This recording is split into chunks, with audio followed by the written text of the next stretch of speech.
हम लोग जब भी खासतौर से एलोपैथी के डॉक्टरों के पास जाते हैं तो एक आपको कौन कौन से वायरस आपके शरीर में हैं उनकी जांच के लिए एक लंबी सी लिस्ट पकड़ा देती है कि ये यूरिन जांच कराओ, ये जो है ब्लड जांच कराओ, इसमें ये पीलिया का देखो, इसमें ये मलेरिया का देखो, आदि आदि। और ये सब जानकारी आप सभी लोगों को निश्चित तौर पे होगी ही। इसमें हमें कोई विशेष ज्यादा बोलने की आवश्यकता है नहीं, क्योंकि सभी लोग लगभग इस बात से वाकिफ हैं। उसमें कुछ जिनकी आवश्यक नहीं है वो भी जांचें होती हैं, तो मैं उस संबंध में चर्चा अभी नहीं करूंगा। अनावश्यक रूप से जो जांचें होती है उसके बारे में अभी चर्चा मैं नहीं करूंगा। मैं तो अपनी बात ये कहूंगा कि भाई उसमें क्या देखते हैं वो। जिनने कहा ये वायरस है, ये वायरस है, ये वायरस है, वायरस यानी जीवाणु, सूक्ष्म जीवाणु, जिसे हम यदि अपनी लैंग्वेज में कहें, यानी जेनोपैथी की तरफ से बोलें, तो निगोदिया जीव। वैसे तो ये बात सही है, 100% इस शरीर में असंख्यात या अनंत निगोदिया जीव हैं, और उन जीवों की वजह से ही ये आत्मा इस शरीर में ठहरी हुई है। लेकिन इनका बेस क्या होता है, प्रैक्टिस इनका एलोपैथी वालों का, कि इन इन बीमारियों के लिए ये एक का कीटाणु जो है जिम्मेवार है। जैसे कैंसर की बात करें तो कैंसर के लिए जिंदगी साहब ये कोई भी नाम उन्होंने दे दिया किसी के नाम से भी, कैंसर के लिए ये फलाने कीटाणु फलाने वायरस ये जिम्मेवार हैं। जबकि इसकी वास्तविक यदि अपन प्रकृति की ओर देखें तो इन कीटाणुओं की वजह से, इन वायरस की वजह से हम बीमार नहीं होते। ठीक है। जैसे कि तो दृष्टांत अब लौकिक में तो थोड़ा जो है उसी का दिया जाएगा, पारमार्थिक। जैसे हम हमें जो है सम्यक दर्शन हुआ है इसलिए सुखी है, ये बात गलत है। अजीब सा लग रहा होगा आप लोगों को जहाँ तक मेरे ख्याल, लेकिन ये बात सही है। हमने अपने आप को, जो हमारे अंदर सुख का जो गुण है, सुख नाम का गुण जो आत्मा में है, जब उस सुख को मैंने सुख माना तो सम्यक दर्शन पैदा हुआ। ज्ञान को ज्ञान, गुण को ज्ञान गुण माना, सुख को सुख माना तो सम्यक दर्शन प्राप्त हुआ। तो ऐसे ही जब हम विजातीय द्रव्यों के एकत्रित होने से शरीर में बीमारी शुरू हुई तो वहां वायरस पैदा हुए, वहां जीवाणु, ऐसे वायरस पैदा हुए। वायरस तो भरे पड़े हुए हैं, लेकिन ऐसे वायरस पैदा हुए जो कि हमारे को उस बीमारी के लिए जिम्मेवार ठहराए जाते हैं। होते नहीं है, ध्यान रखना। मूल कारण तो ये सब मिलाकर के हमारे असाता कर्म का उदय ही है। लेकिन हम जब विज्ञान की ओर से जाते हैं तो कहते हैं कि साहब फलाने वायरस आपको है, इस वजह से आपकी बीमारी है। देखो अब इसका एक छोटा सा आपको हम, या आज के देखो, आज क्या है कि दो प्रकरण लेना है हमें। तो ये पहला प्रकरण है, इसके बाद दूसरा प्रकरण एक बहुत ही महत्वपूर्ण है हमारे आपके जीवन के लिए, और प्राकृतिक चिकित्सकों के लिए तो 100%, मतलब ये वेशभूषा वाला जो रहन सहन का प्रकरण है, वो भी बहुत महत्वपूर्ण है। अब मैं इस बात को एक दृष्टांत के द्वारा सिद्ध करता हूँ। तो वास्तव में हम वायरस से बीमार हुए हैं या विजातीय द्रव्यों से बीमार हुए हैं। जैसे कि हर नगर में, हर शहर में, आजकल तो गांव में भी ये प्रथाएं चालू हो गई हैं कि लोग अपने घर का कचरा बाहर सड़क पर, गली में, जो भी कचरा रखने का स्थान है वहां रख देते हैं, और सफाई कर्मचारी आते हैं तो उनको ले जाते हैं। ये लगभग सभी जगह ये नियम चलता है। अब मान लो आपने अपने घर का कचरा सड़क पे डब्बे में या सड़क पे कहीं भी आपने रख दिया और सफाई कर्मचारी उसको लेने नहीं आए, वो कचरा वहीं पड़ा रहा, तो आज 15 दिन तो टाइम होता रहेगा, फिर उसमें कीटाणु पैदा होंगे और वो सड़ना शुरू होगा। उसकी बदबू आपके घर के अंदर जाएगी धीरे धीरे। आपने फिर जो है कंप्लेंट की नगर निगम को, नगर पालिका को, ग्राम पंचायत, जो भी वहाँ अथॉरिटी है उसको, तो वो कचरा तो उन्होंने उठाया नहीं, और वहाँ वो जो है एक कोई विशेष दवाई लाए और उसके ऊपर छिड़क गए। उससे क्या हुआ, उसमें जो जीवाणु थे वो मर गए, लेकिन कचरा वहीं पड़ा हुआ है, कचरा नहीं उठाया, वो जीवाणु वहां मर गए।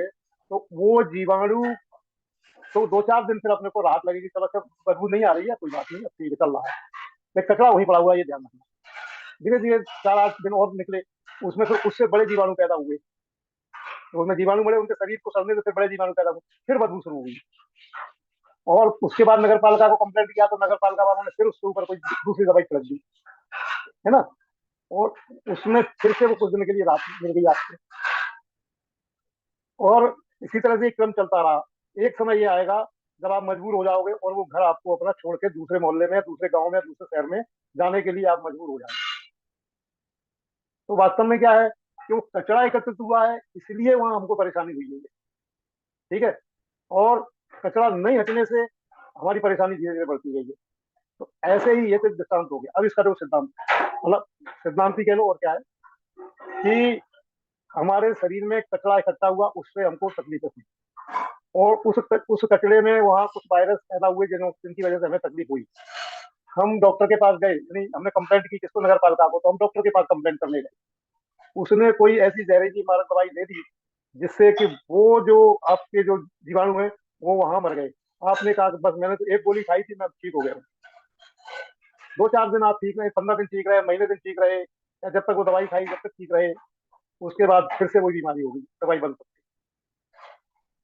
धीरे धीरे यही आपके खांसी जुकाम वाले रोग है, इन्हीं रोगों को ये जो अपने मित्र रोग है, यही किसमें तीव्र रोग बोलते हैं, मित्र रोग बोलते हैं, तीव्र रोग बोलते हैं, यही जो है बड़े रोगों में, दीर्घ रोगों में परिवर्तित हो जाते हैं, कैंसर आदि से। इस तरह से जो है ये लगातार बीमारी चलती रहती है। और हम उस कचरे को साफ न करके और उनको उसके कीटाणु को मारने का प्रयास, मारने मरवाने का प्रयास करते रहते हैं। और धीरे धीरे जब ये शरीर इतना जर्जर हो जाता है कि वो अब आपकी आत्मा का वजन सहने लायक नहीं रहता है, तो उस आत्मा को निकल के बाहर जाना ही पड़ता है। इसलिए जो है ये बात है कि उसकी बेसिक को समझो। जब भी आपको इस तरह की कोई प्रॉब्लम हो, उसमें एकत्रित कचरे को बाहर निकालने का प्रयास करो। पहले भी मैंने बोला है, जैसे सर्दी जुकाम होता है, तो वास्तव में देखा जाए, उसके तह में जाया जाए, तो सर्दी जुकाम नाम की कोई बीमारी है ही नहीं। आपके शरीर में कफ नाम का जो कचरा एकत्रित हो गया है, वो आपके गले में हो सकता है, आपके नाक के अंदर भरा रह सकता है, आपके फेफड़ों में जमा हो सकता है, आपकी छाती में जमा हो सकता है। और यदि उसको रोक करे तो ब्लड में चला जाएगा, तो फिर वो गठिया बात की बीमारी हो जाती है। उसको जगह जगह जोड़ों पे वो आपका कफ का जो वो है ना, वो अड़ जाता है, नालियों में वो दर्द शुरू हो जाता है, सूजन आना शुरू हो जाता है। तो उसको निकालने का प्रयास करो ना, ताकि चिकित्सा तो ये कहती है भैया उसको निकाल दो आप, उसको रोको मत, उसको दबाओ मत, उसको वो मत करो। यानी इसमें तीव्र दवाइयां लेने का भी निषेध करते हैं। जैसे कोई लोग जो है लौंग का काढ़ा पी लेते हैं और वो हल्का उनको लगता है कि राहत मिल गई है सर्दी जुकाम से, तो वो भी नहीं हुआ तो कहते हैं कि भैया आपको नींबू पानी लो और फल सब्जी खाओ, और जैसे 3 दिन के अंदर आपका कचरा साफ और आप निरोग हो। और नहीं तो मैंने कई एक लोगों को देखा है, अनुभव में आया मेरे में, कि खांसी जुकाम हुआ और हर 8 दिन बाद, 10 दिन बाद लगातार बरसों तक चलता रहता है ऐसे नियम उनका। वो कोई वो पता नहीं कौन कौन सी टेबलेट होती है वो, पहले बहुत साल पहले कभी देखा था, क्या है 5 एक्शन 500, क्या है वो, बिग एक्शन 500। तो इसको तो बहुत से देशों में जो है बैन भी कर दिया गया है इस मेडिसिन को, तो इसमें मेडिसिन डाली जाती है। तो मेरा कहने का तात्पर्य यह है कि आप कचरे को निकालने का प्रयास करें, न कि जो है उसको दबाने का प्रयास। ठीक। अब ये आज का थोड़ा सा ये प्रकरण, इस संबंध में कोई आपको कोई किस तरह की शंका हो, कोई प्रश्न हो, तो आप कर सकते हो। दीपक जी, दीपक भैया, कहाँ से करते हो सभी को जी जी अनम्यूट? ताऊ जी, जितना क्वेश्चन है वो हैंड रेस कर दें, मैं अनम्यूट कर दूंगा। हाँ, हाँ, बहुत बढ़िया, बहुत बढ़िया। हाँ, किसी को क्वेश्चन हो तो ठीक है, नहीं तो आगे चलते हैं ना। हाँ, ये रागिनी जैन से जरा इनका करो, रागिनी जैन का। ताऊ जी, मेरा क्वेश्चन है कि एक तो जी। आपने सर्दी जुकाम खांसी वगैरह का बताया, किडनी स्टोन जो हो जाता है, मतलब पत्थर जो मतलब बोलते हैं, तो वो क्यों हो हम्म। जाते हैं? उसका क्या कारण है?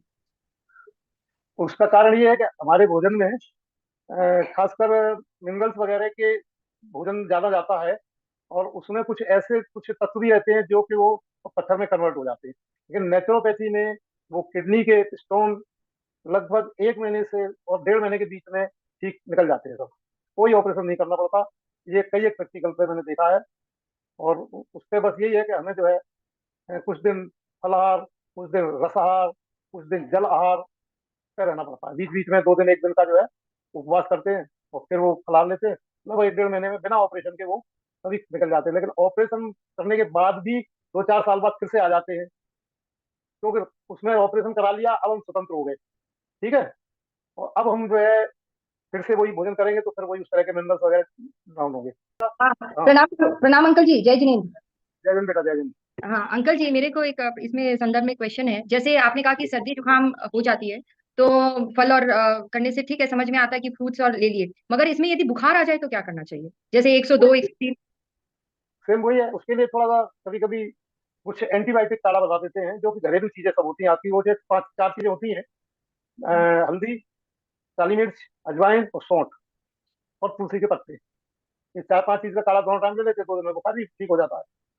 बुखार आने के कारण बुखार आने के कारण आपके अंदर जो है कुछ बैक्टीरिया जो है, यानी इस तरह के पैदा हो गए हैं कचरे की वजह से, और कचरा तुम्हारा निकल जाएगा वो फलार उससे रहेंगे तो।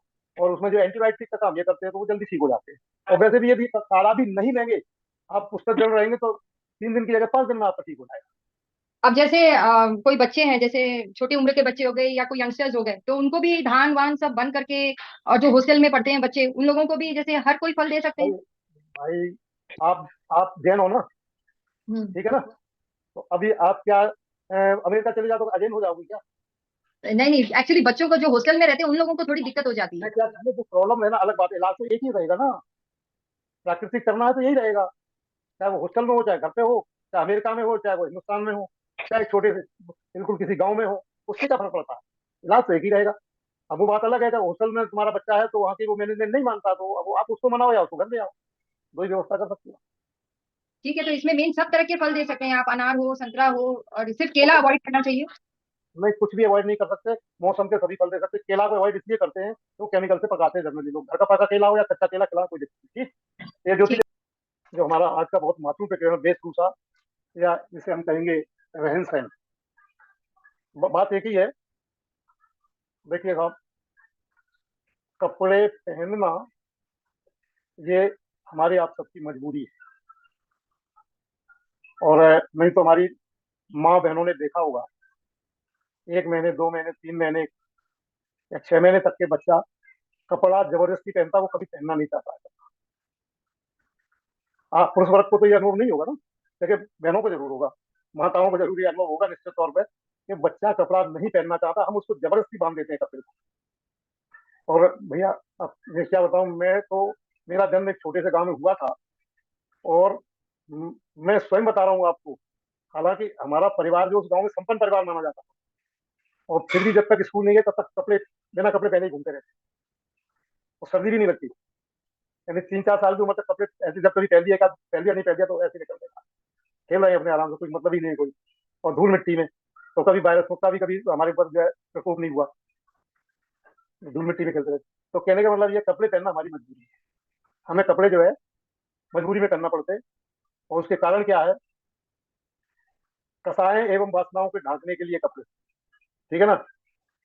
जिसकी कसाएं मंद पड़ जाती हैं या 3 चौकड़ी कसाए का अभाव हो जाता है, उनके कपड़े छूट जाते हैं। हमारे मुनिराज कपड़े छोड़ते नहीं है, छूटते हैं, क्योंकि उनकी कसाएं इतनी मंद हो चुकी हैं। 3 चौकड़ी कसाए का, अनुतानबंदी कसाए का जो है खत्म हो चुकी हैं, इस वजह से उनके कपड़े छूट जाते हैं। और नहीं तो जो है,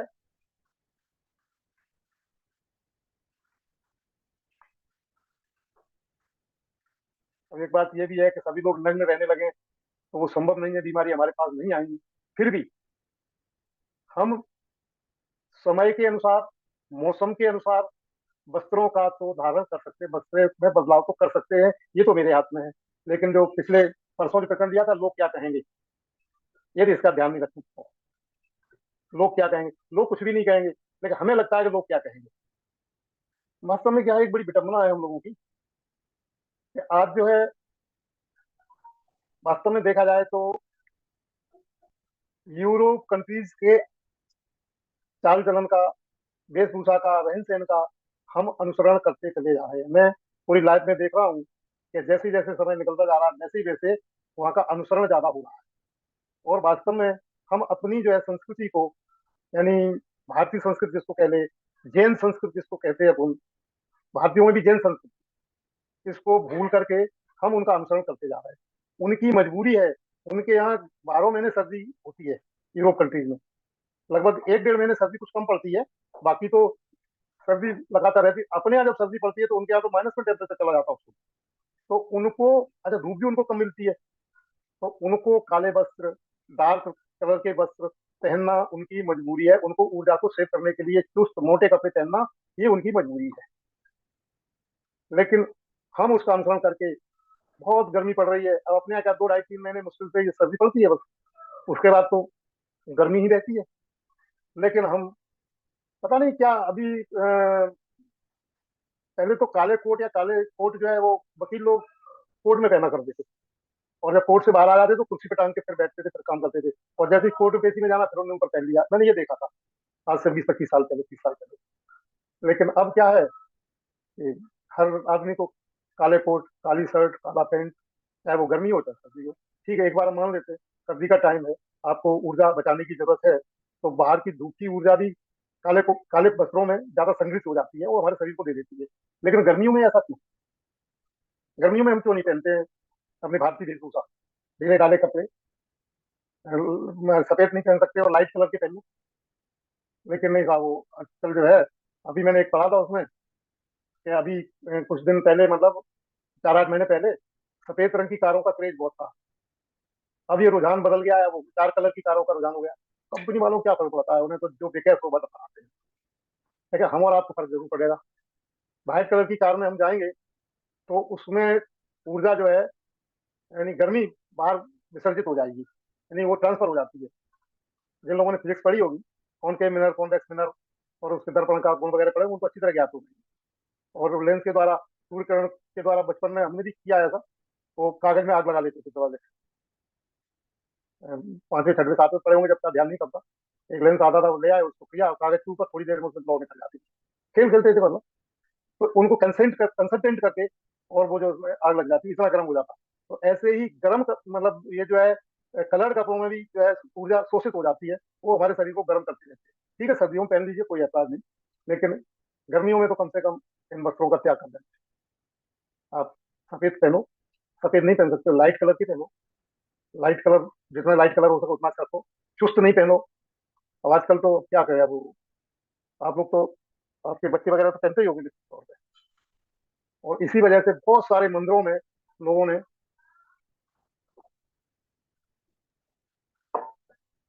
मंदिरों में मैं लिखना पड़ा उनको।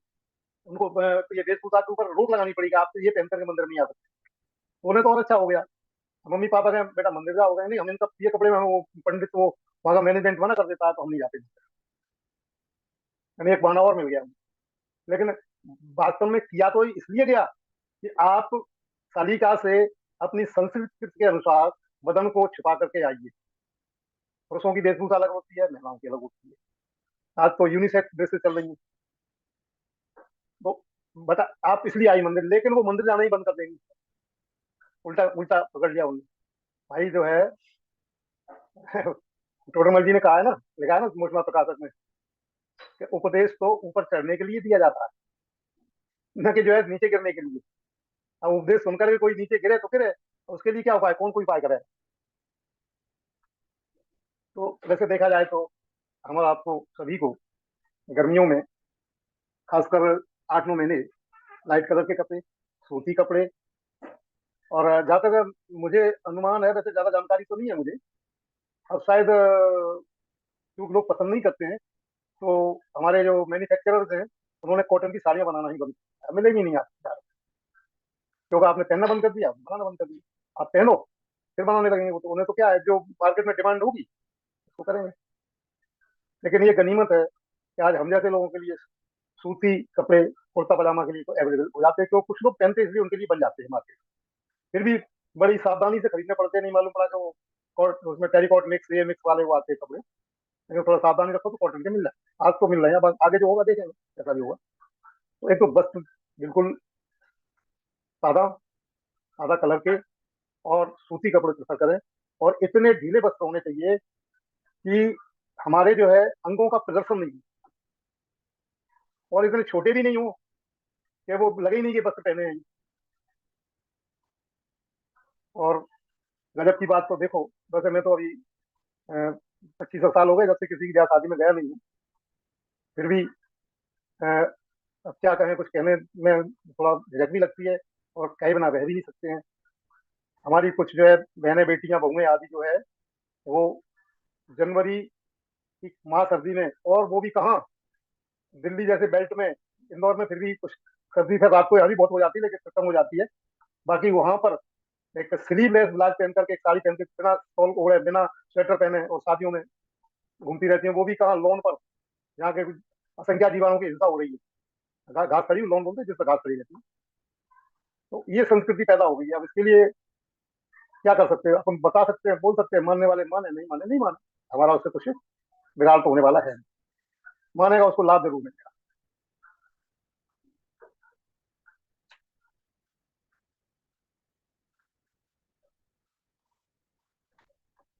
जो लोग लगातार एसी में रहते हैं, यानी एसी ऑफिस, एसी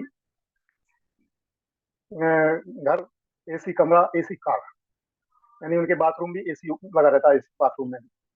ऐसे लोगों की तो हम क्या कहानी कहें।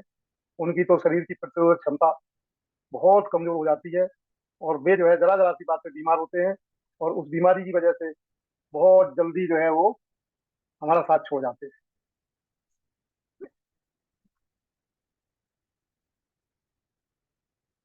क्योंकि हम जिस देश में पैदा हुए हैं, उस देश के अनुरूप हमारे शरीर की बनावट की गई है। क्योंकि शुरू से ही हमको वातावरण वही मिलता है, तो वैसी हमारी आदत पड़ जाती है। लेकिन हम उसको ध्यान में देकर के अन्य बातों पर ध्यान देते हैं, और आधुनिकता में बह जाते हैं, जो कि हमारे लिए हानिकारक है। एक बात विचार आया था, तो लिखा मैंने अपनी इस किताब में, पेज नंबर 23 पे है।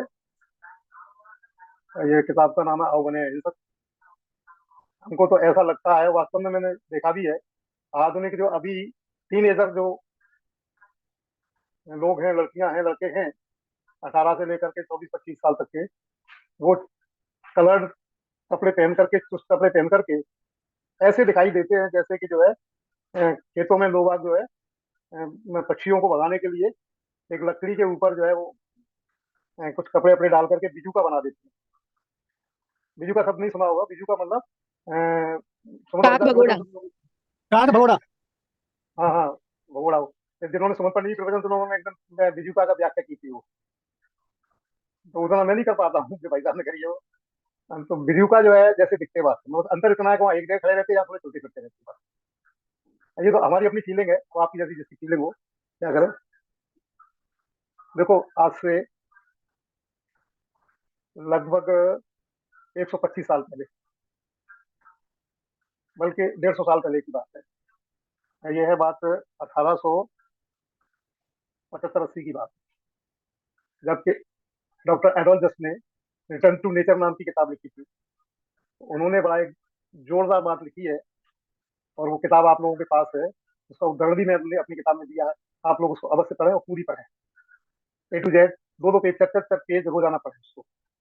जो भी कोर्स कर रहे हैं सभी के पास है एडोल्फ जस्ट की किताब, मैंने जान मेल की भेजी। हालांकि कोर्स उसका इतना संबंध नहीं है, लेकिन उसको प्रैक्टिकल लाइफ से बहुत संबंध उसकी किताब का है। और उस किताब की इतिहास ये है कि जब उसका अनुवाद भारतवर्ष में आया, तो उसको गांधी जी लेकर के आए। पहले सब उसको उर्दू में अनुवाद हुआ था, फिर हिंदी में हुआ उसका। तो उसके जो अगर 4 लाइनें मैं आपको पढ़ के सुनाता हूँ एज इट इज। मैं उस पर ज्यादा कुछ अपनी टिप्पणी नहीं कर पाता हूँ, लेकिन आप सुनाता जरूर आपको। कपड़ों द्वारा न तो चमकने की, न लोगों की अपनी ओर आकृष्ट करने की इच्छा करनी चाहिए। किसने लिखा है? एडोल्फ जस्ट, जो कहाँ के यूरोप के रहने वाले हैं। फिर से एक बार, कपड़ों द्वारा न तो चमकने की, न लोगों को अपने ऊपर आकृष्ट करने की इच्छा करनी चाहिए, और न उनसे अपनी नकली कीमत बढ़ाने की कोशिश करनी चाहिए। यदि ऐसा हो तो फिर हम अपने कपड़ों के लिए पहले की तरह चिंतित नहीं रहेंगे। ये बड़ी महत्वपूर्ण बात है। और ये जैन, पता नहीं, ये अब आप कहते हैं ना कि जैन कोई पैदा नहीं होता, जैन बनते हैं। तो मैं तो कहता हूँ ये जैन धर्म की बात उसने कहाँ से लिख दी उन डॉक्टर साहब ने। मैं आभार मानता हूँ उनका इस बात के लिए। पहले की तरह चिंतित नहीं रहेंगे, उनका हमारे लिए विशेष मूल्य नहीं रह जाएगा। कितना बड़ा टेंशन खत्म हो रहा है, हैं? ऐसे कपड़े होने चाहिए, ऐसे होने चाहिए। अभी मालूम पड़ा घर में कपाट में बक्सों में जो है 100-150 साड़ी रखी, चलिए नई डिजाइन आ गई तो ये जरूर लेंगे, क्योंकि ये फलानी पहनने ले रखी है तो हम जरूर लेंगे। भाइयों को देख लो, अभी 10 कोट टंगे हुए हैं उसमें, अभी और कोई नया डिजाइन देखी तो 11 कोट ये भी खरीद लो, है, तो चिंतित नहीं रहेंगे। उनका हमारे लिए विशेष मूल्य नहीं रह जाएगा, न हमारा उतना समय लगेगा, और न उन पर उतना ध्यान देना। कितना समय बचा सकते हैं वो? आप जितनी महंगी साड़ी खरीदेंगे उतने उसके रख रखाव के लिए ज्यादा समय और पैसा दोनों ही खर्च करने पड़ेंगे आप। हम तो क्या बताएं, देखते हैं कुछ लोगों को परिवार में भी कभी कभी मौका लग जाता है, हम भी देख लेते हैं कि एक साड़ी को धुलाने के लिए 200, 250, 300 रुपए फेंक दिए जाते हैं एकदम। नहीं साहब, वो ड्राई क्लीनिक होकर के आएगी, क्या ही समझ, ड्राई क्लीनिक होकर के आएगी, जो भी 250, 300, 400 तो मुझे तो खैर मैंने मालूम मैंने नहीं सुना है एडोल्फ दस की कितने जितनी भी जीवनी सुनी है पढ़ी है इनके बारे में, लगती। ये बिल्कुल। यदि जैनागम में आ जाते ना। हाँ, अब छोड़ो बात, उससे कुछ लेना देना नहीं है, वो तो संसार में नहीं है वो। और न उन पर उतना ध्यान देना पड़ेगा, निसंदेह है बड़े संतोष की बात होगी तब हमें अपने शरीर पर अंगूठी, हार, बाजूबंद, कंठी आदि कृत्रिम अलंकार लटकाने और चिपकाने की जरूरत न रह जाएगी। हैं?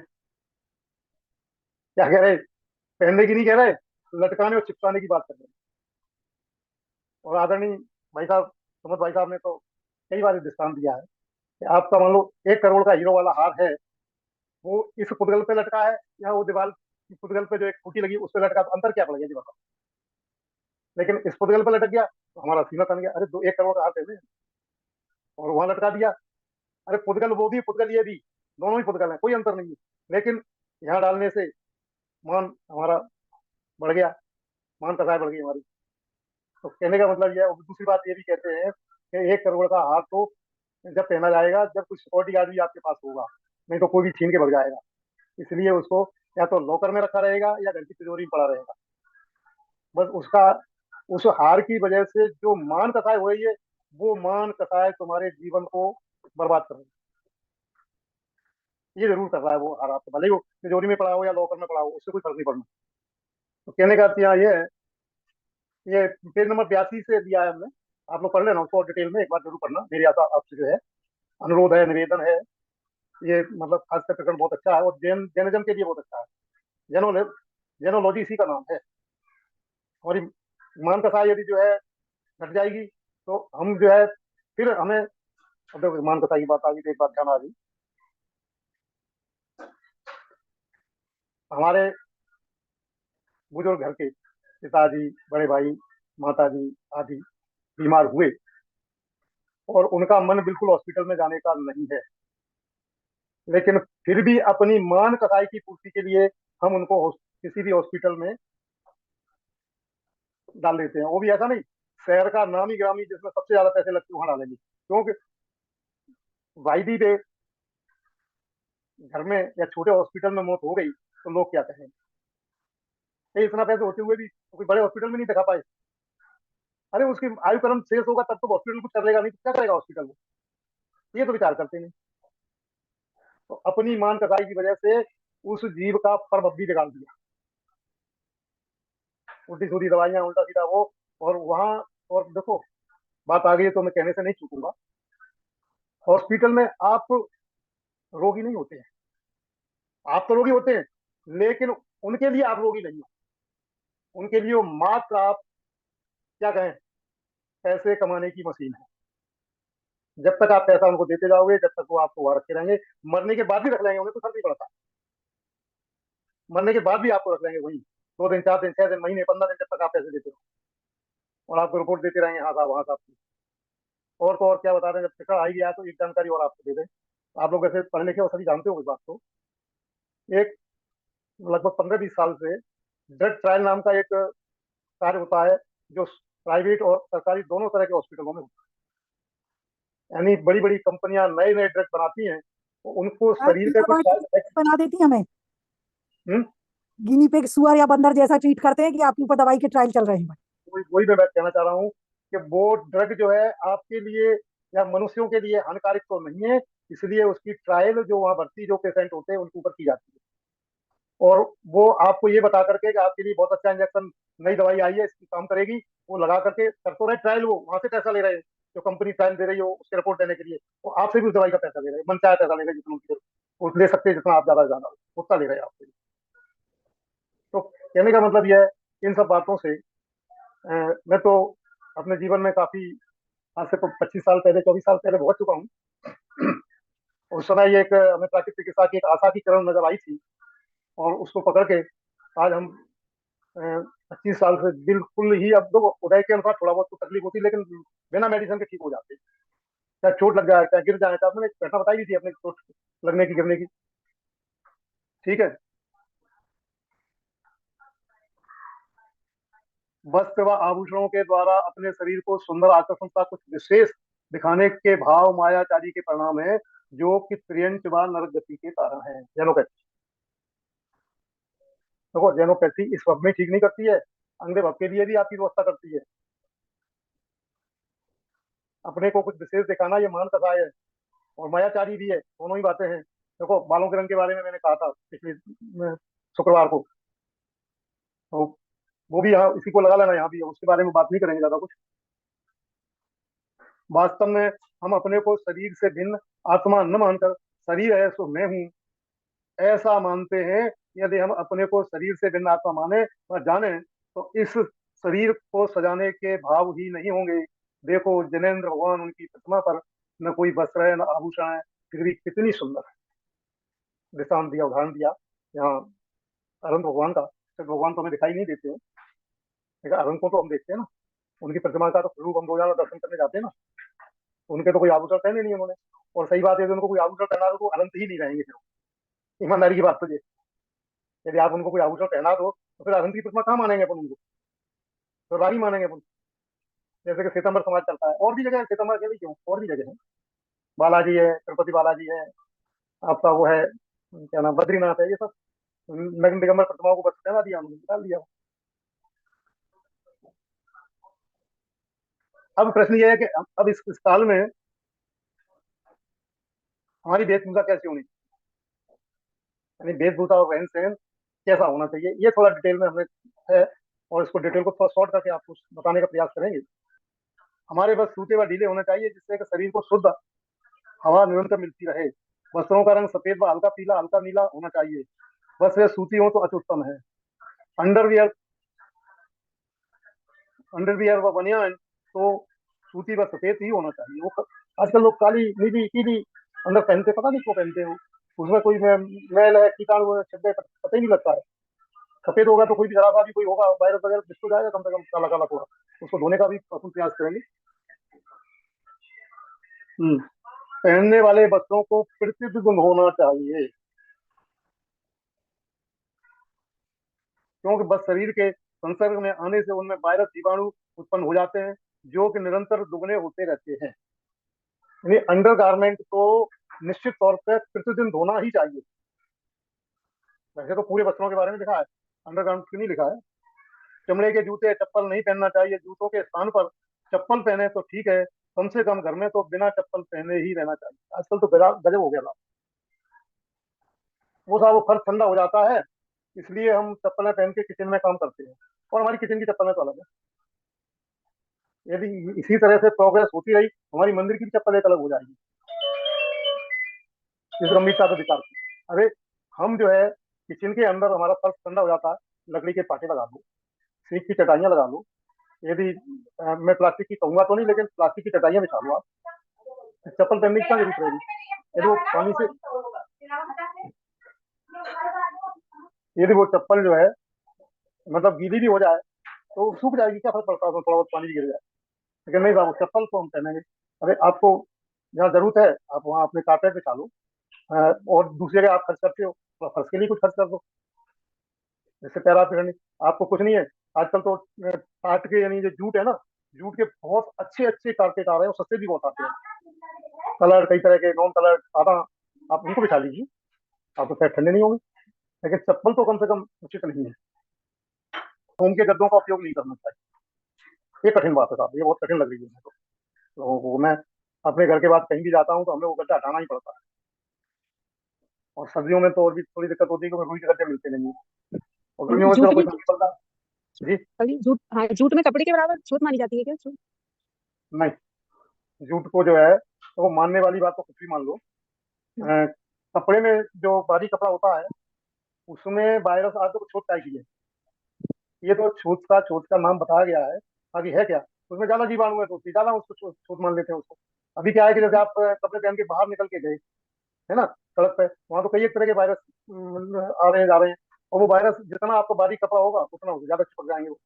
और उन्हीं कपड़े पहन के आपने भोजन कर लिए तो वो वायरस आपके पेट में चले जाएंगे, और यदि उनमें जीवनी शक्ति ज्यादा हुई तो आपके अंदर मिटाती दृष्टि रूप में कर सकते होंगे वो, और नहीं तो उनकी हिंसा भी होगी। तो वैसे यदि यदि हम उसको उसको एक एक करके उसको खोलते जाए, तो बात कहाँ आएगी, हिंसा हिंसा की बात।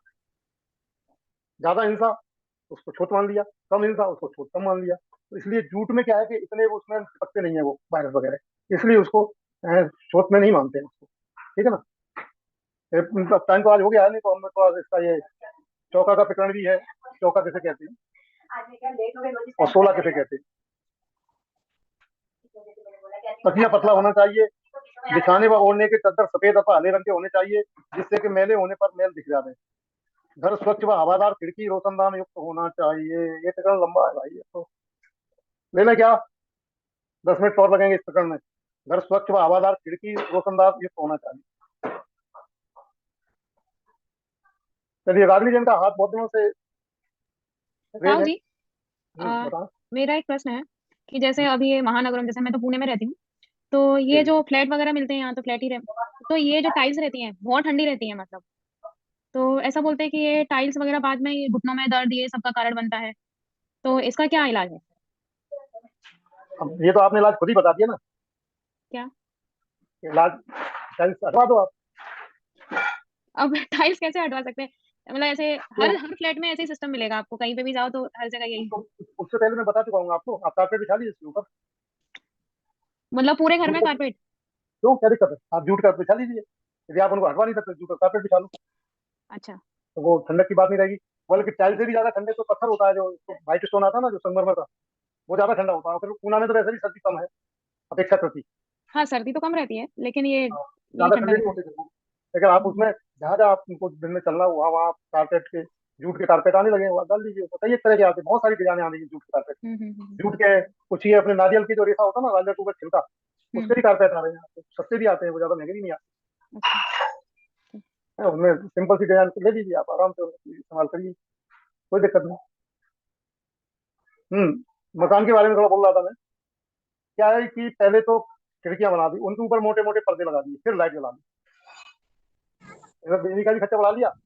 और आजकल जो एलईडी वगैरह की लाइटें हैं, जैसे रेडिएशन भी शुरू हो गया बताते हैं लोग, मुझे तो खैर नहीं मालूम इस बात का, उनका भी रेडिएशन कुछ होता है, थोड़ा बहुत हल्का फुल्का जो भी होता होगा। और सूरज की रोशनी से भी हम वंचित हो गए, तो हमारे जो है उसमें विटामिन डी की कमी होगी। विटामिन डी की कमी होगी तो उसमें विटामिन डी कम हुआ तो कैल्शियम भी बनना बंद हो गया शरीर के अंदर। कैल्शियम कम हुआ तो हड्डियां कमजोर हो गई, और इस तरह से हम बीमारी बढ़ाते रहे। अपन जो है यदि ओरिजिनल सूरज की लाइट और सूरज की रोशनी और सूरज की गर्मी को नहीं अपने इस्तेमाल करेंगे, तो निश्चित तौर पर हमारी बीमारियां तो होनी ही है, कौन रोकेगा उनको। खिड़कियों पर पर्दे नहीं लगाना चाहिए, जिससे कि सूर्य का प्रकाश व हवा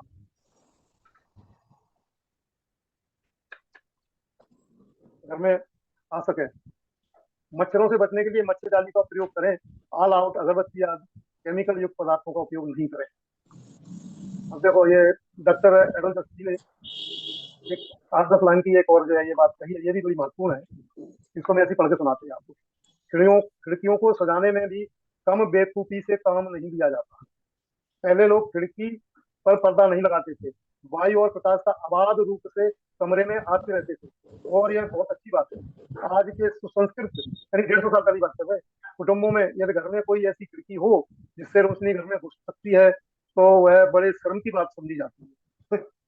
इसलिए मैं उस पर पर्दा डाल देना आवश्यक समझते हैं। अतः वो लोग ऐसे पर्दा खिड़की पर नहीं लगाते जिससे कि सड़क पर चलने वालों को घर के अंदर की चीजें न दिखाई दें, वरना वे उस पर इतना मोटा कपड़ा लगाते हैं कि कमरे में अंधेरा हो जाता है, जिससे कमरा अस्वास्थ्य कारक तो हो ही जाता है, उसमें आराम भी नहीं मिलता है। यदि खिड़कियां सजाना ही हो तो क्यों न किसी सुंदर पतले पारदर्शी कपड़े से उन्हें सजाया जाए, जिससे सूर्य की किरणें और प्रकाश को कमरे में पहुंचाने में कम से कम रुकावट हो। ठीक है, आई समझ में बात ये। और ये जल की पुस्तक में है, आप वहां से पढ़ लेना, हमारी किताब में भी है, वहां से पढ़ लेना। और पढ़ने के बाद फिर पढ़ने तक सीमित न रख करके उसको जीवन में अपने में जहां तक संभव हो वहां तक आप इसको करिए। अब ये नीलेश पटौदी जी हैं, इनका हैंड राइज है, कृपया आप अपनी बात कहें 1-2 मिनट में।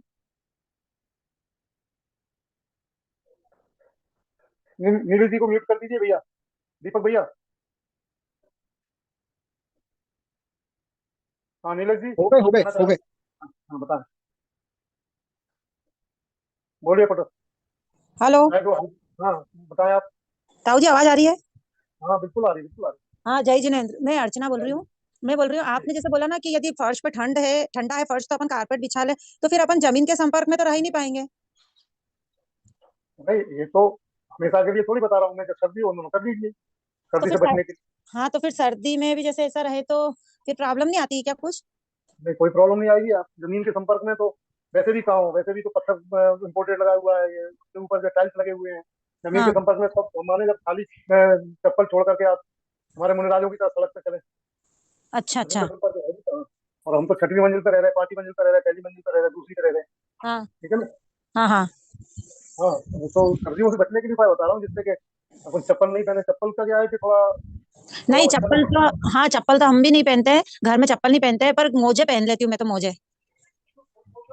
ठीक है, वो भी एक उपाय ठीक है, मोजे का भी उपाय ठीक है, हाँ, कम से मोजे कम पहन। कहीं कहीं तो अपन बचे। ठीक है हाँ ना। हाँ हाँ हाँ। ठीक ठीक है ताऊ। चलिए, और कोई प्रश्न हो तो 1-8 मिनट में देख लीजिए, तो समय तो अपना मुझे होता जा रहा है। ठीक है, चलिए सभी को बहुत धन्यवाद।